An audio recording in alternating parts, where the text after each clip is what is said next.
Halle Bailey is the star of the moment and a future movie star. Halle Bailey personifies comfort on this wet Beverly Hills afternoon. She is sitting on a hotel couch, sipping the green tea that she got for us from room service, and she wants to talk about reality television. She visibly gasps when she realizes that I've never watched one of her favorite series. Love After Lockup is amazing, she exclaims, referring to the WeTV program's idea of following the romantic relationships of ex-offenders after their release. Some of spouses go all out and genuinely fall in love, buying houses for them. It's excellent. You must keep an eye on it. The fact that the 23-year-old has time to watch even a single episode feels like a scheduling feat of epic proportion. At the time of our meeting in March, the singer and actor had spent the last 9 days logging multiple studio sessions for her forthcoming solo album, wrapping up post-production work for her role in the upcoming musical movie adaptation of 1985 drama The Color Purple, and planning a birthday trip someplace warm the following week. And then there were the Academy Awards. The Oscars were amazing, Bailey says. I had so much anxiety and nervousness because it was the big debut of the trailer, but it ended up being a fairytale kind of night. The upcoming live-action adaptation of Disney's The Little Mermaid, in which Bailey plays Ariel, is obviously the subject of the clip.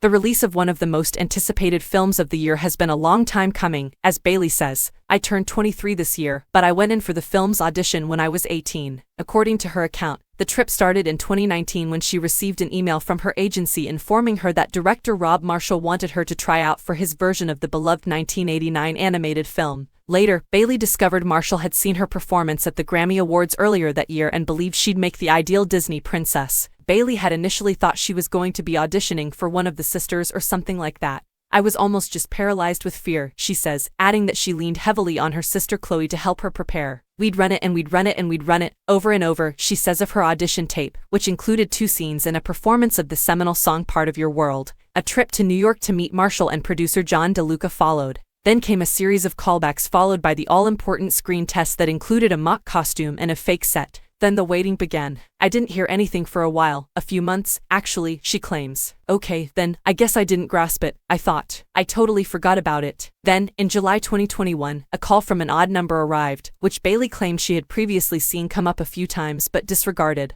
She finally picked up on the advice of her father, sister, and younger brother who were all present in the family's garage studio that summer. When told she had been cast as Ariel, she said, I freaked out, I was screaming. I was like, is this really life? And after that, she claims, I was catapulted into this new world. I remember Ariel being the reason I wanted to swim, says Bailey, who fell in love with the original Little Mermaid when she was 5. When I saw her like, she's so beautiful, I want to be a mermaid too. She didn't look like me, but I was okay with that because it was what I was used to at the time. Earlier this year, when the first images of Bailey as Ariel started circulating on social media, the magnitude of the moment, a palpable shift toward a new normal, was felt globally. Videos of young black girls gleefully reacting to an Ariel they identified with flooded the internet. When I saw those for the first time, I just cried, Bailey says. I was sobbing uncontrollably. The fact that these babies are looking at me and feeling the emotions that they're feeling is a really humbling, beautiful thing.